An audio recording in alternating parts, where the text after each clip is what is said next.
Bismillahirrahmanirrahim. Assalamualaikum warahmatullahi wabarakatuh. Alhamdulillah wassalatu wassalamu ala rasulillah wa ala alihi wa ashabihi wa man tabi'ahum bi ihsanin ila yaumiddin wa ba'd. Interpretasi atau penafsiran terhadap teks ayat Al-Quran dan juga hadis sering sekali menimbulkan berbagai perubahan, berbagai perpecahan, dan juga berbagai hal yang menjadikan umat Islam ini terpecah, terpisah, ya, kemudian juga terkotak-kotak dalam berbagai pendapat. Ini menjadi masalah yang sangat penting terutama di era sekarang ini, ya, di mana ketika seseorang itu beragama, ya, ketika seseorang itu melaksanakan ibadah, ya, melaksanakan syariah, melaksanakan muamalah, selalunya sering sekali didasarkan kepada interpretasi atau penafsiran, ya, baik oleh dirinya sendiri, ya, ataupun juga orang lain yang dianggap memiliki kemampuan untuk menginterpretasi dari wahyu, baik itu dalam Al-Quran maupun juga di dalam Al-Hadis.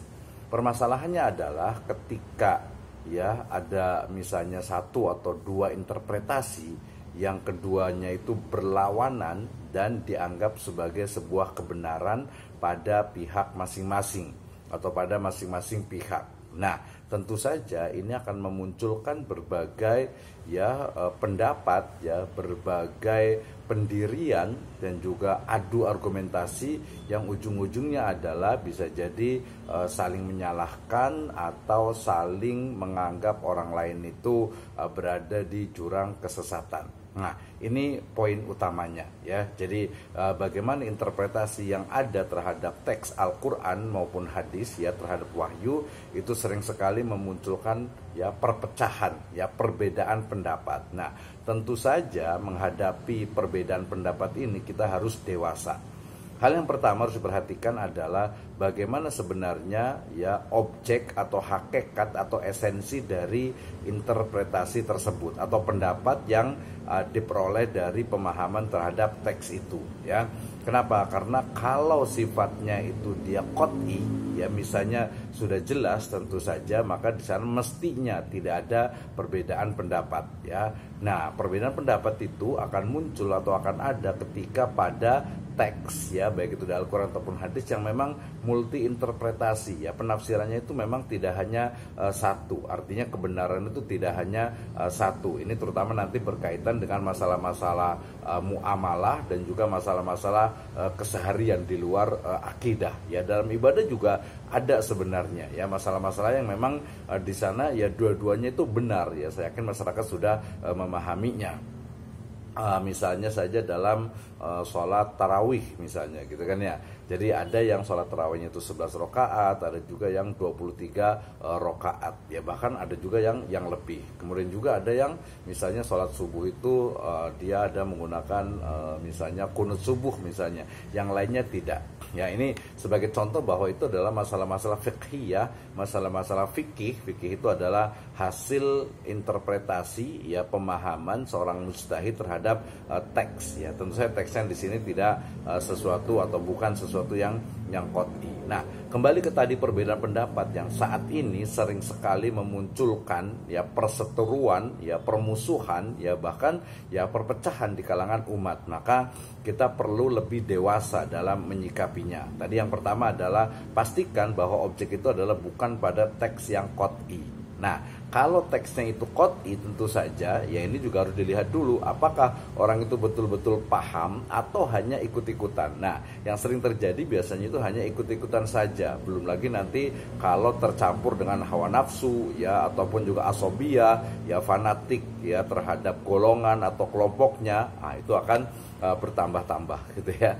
Nah, itu yang pertama. Yang kedua adalah terkait dengan bagaimana kita mestinya betul-betul mampu, ya, istilahnya itu mengimplementasikan dari tasamuh, toleransi, saling memahami ketika kita berbeda pendapat, tetapi beda pendapat ini masih hal yang diperbolehkan dalam Islam, dan itu sebenarnya yang dicontohkan oleh para ulama, para a'immah dalam madzhab, ya.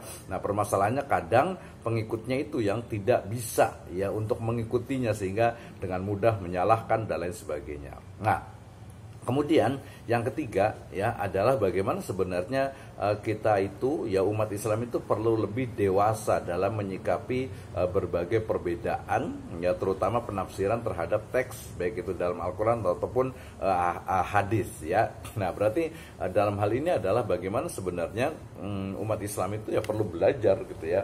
Jadi perlu banyak kembali mempelajari tentang dinnya, tentang agamanya, sehingga bisa memahami oh ini memang sifatnya yang qat'i, oh ini sifatnya yang dhonni, ini adalah masalah akidah ya. Kalau masalah akidah tidak ada toleransi, tapi di sana yang ada adalah pemahaman, maksudnya memahami ya kemampuan dari berpikir orang lain ya. Kemudian oh ini adalah masalah fiqhiyah, masalah khilafiyah yang diperbolehkan di dalam Islam, yang para ulama juga menyebutkan itu sebagai sesuatu yang wajar di dalam masalah-masalah yang sifatnya fikih gitu ya. Nah, kemudian yang ketiga ini berarti berkaitan dengan apa? Bagaimana kedewasaan dari umat ini, dan ini harus terus dilatih, ini harus terus digaungkan, ini terus harus disampaikan kepada umat bahwasanya ketika terjadi sebuah perbedaan pendapat ya di masyarakat ya, maka perhatikan dulu apakah ini adalah masalah yang qat'i, masalah yang sudah jelas, atau masalah yang sifatnya itu interpretasi atau dhonni. Nah, kalau dia masalahnya yang qat'i, maka kita harus perlu memahami lebih dalam terkait dengan kenapa seseorang itu kekeh gitu ya, kenapa seseorang itu bersikukuh dengan pendapatnya dan dengan mudah menyalahkan orang lain. Biasanya kaitannya dengan keilmuan, biasa kaitan dengan pemahaman dia terhadap agama sendiri yang perlu ditingkatkan.